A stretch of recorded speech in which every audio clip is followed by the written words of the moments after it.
Nung nagsisimula pa lang ako as a content creator, sinabi ko talaga sa sarili ko na hindi ako bibili ng drone at magtsatsaga na lang ako sa mga 360 camera or action camera na parang ganito. Kasi capable naman talaga makakreate ng clips na parang drone din yung mga Insta360 or katulad nito Insta360 One RS na lalagyan mo lang ng selfie stick or mahabang selfie stick katulad nito. This is a 3-meter selfie stick. Tapos kukuha ka lang ng mga ilang segundong video, ayusin mo yung angle, tapos parang meron ka na ring drone clips gamit lang yung 360 camera. Pero ngayon, alam nyo, kinain ko lahat yung mga pinagsasabi ko kasi meron na tayong Mini 4 Pro. Bakit ba ako napabili nito?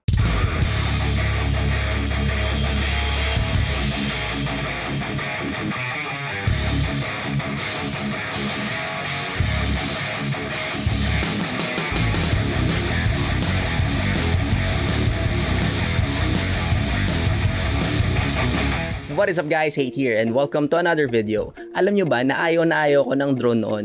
Alam nyo kasi ang diskarte ko sa isang bagay bago ko siya pasukin is nagre-research muna ako, pinag-aaralan ko at kinukuha ko muna yung mga information bago ako pumasok sa isang bagay katulad ng pagbili or pag-acquire ng drone. Para kasi sa akin, yung pag-aralan muna and gaining some basic knowledge about something bago mo siya pasukin is always the best approach. Parang sa photography or sa pagbili lang din ng bagong camera. Pag-aralan mo muna kahit yung basic lang. Balik tayo sa drone. Alam nyo ba na hindi ka basta-basta pwede makapagpalipad ng drone? Sobrang dami niyang limitation at mga kailangan mong i-consider. Nandyan yung kailangan mo muna pumunta sa safe na lugar, malayo sa airport, malayo sa kampo ng militar, malayo sa madaming tao. Tapos kailangan mo pang i-register yung drone mo.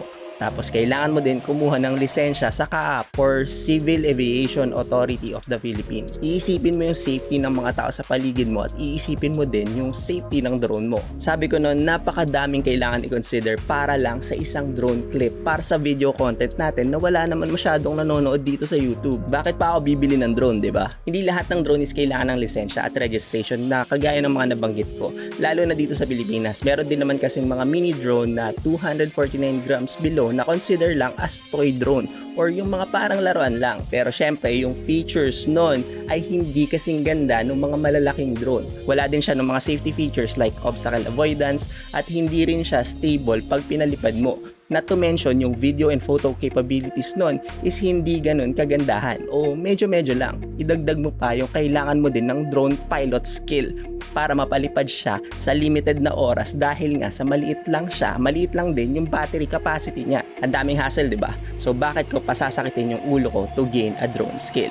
Pero mula nung nalaman ko yung mga features ng DJI Mini 4 Pro and this is DJI latest mini drone, lahat ng mga hassle sa pagpapalipad at pagkakaroon ng isang drone is na-address nitong mini drone na to. As a photographer, basic na lang sa akin yung about sa camera side, like kung paano kuha ng picture, paano magko-compose ng picture na gusto ko, ano yung tamang setting sa camera, yung proper exposure, yung mga ganong bagay. Madali na lang yun para sa akin kasi nga, I'm a photographer. Pero yung pagpapalipad, yung drone movement, yung mga settings na kailangan iset as a drone pilot bago ka makapagpalipad, wala akong alam doon. Zero knowledge at experience ako dyan. Pero alam nyo ba na itong drone na to, sobrang talino ng technology nito.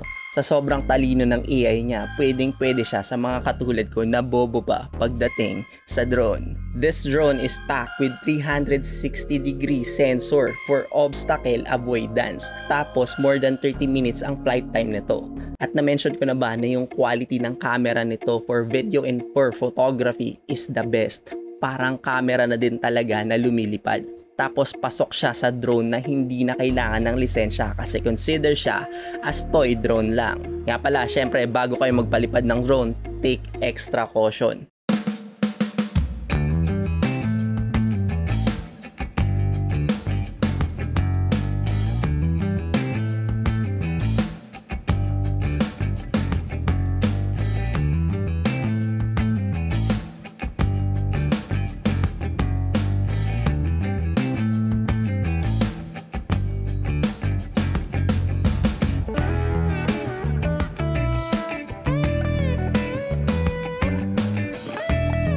Nakita nyo naman siguro sa mga sample clips natin yung video quality nito. Let's just do a very quick unboxing muna.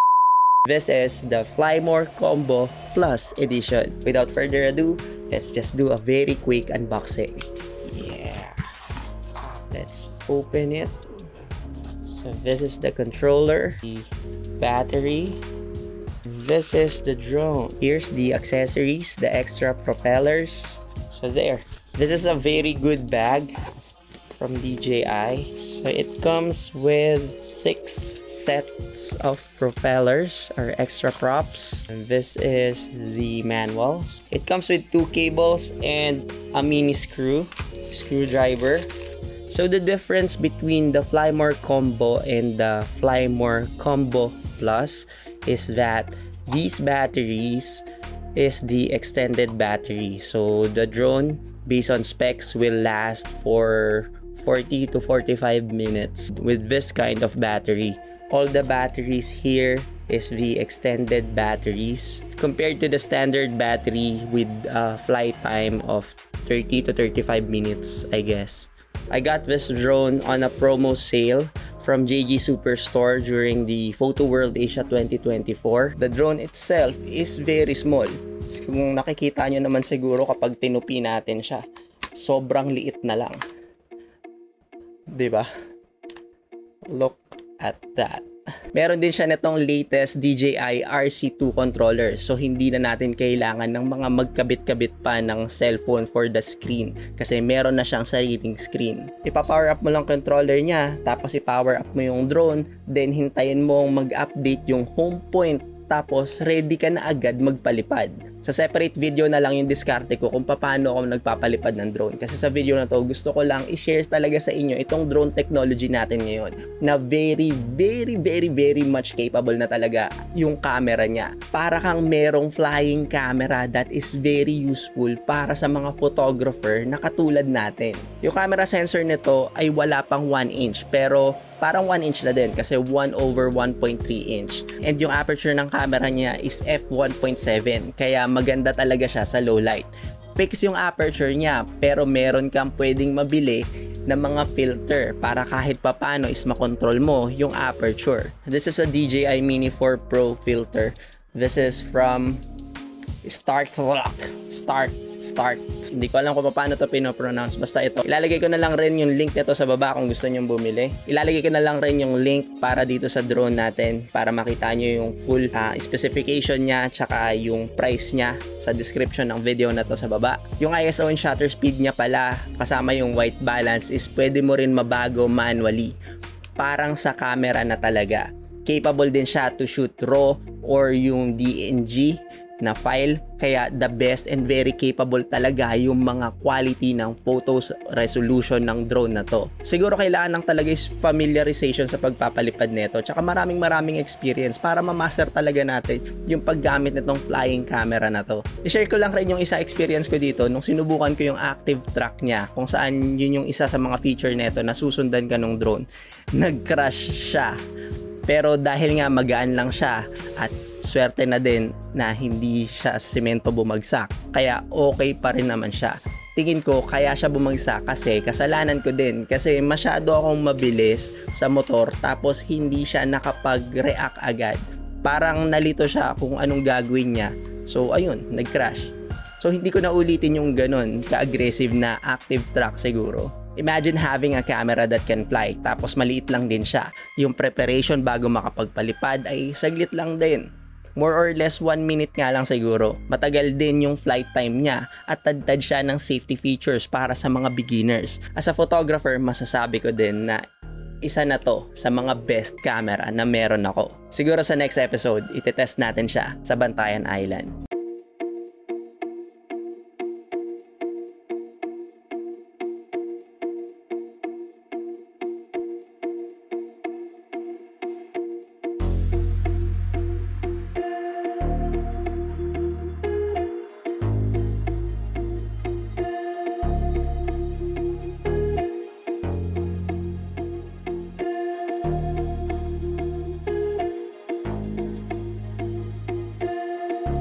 So that's it for me guys. Thank you for watching Hate Photography TV at naway may natutunan kayo or at least I got you entertained. Don't forget to like and subscribe. Once again, my name is Hate. See you in the next video. Mabuhay!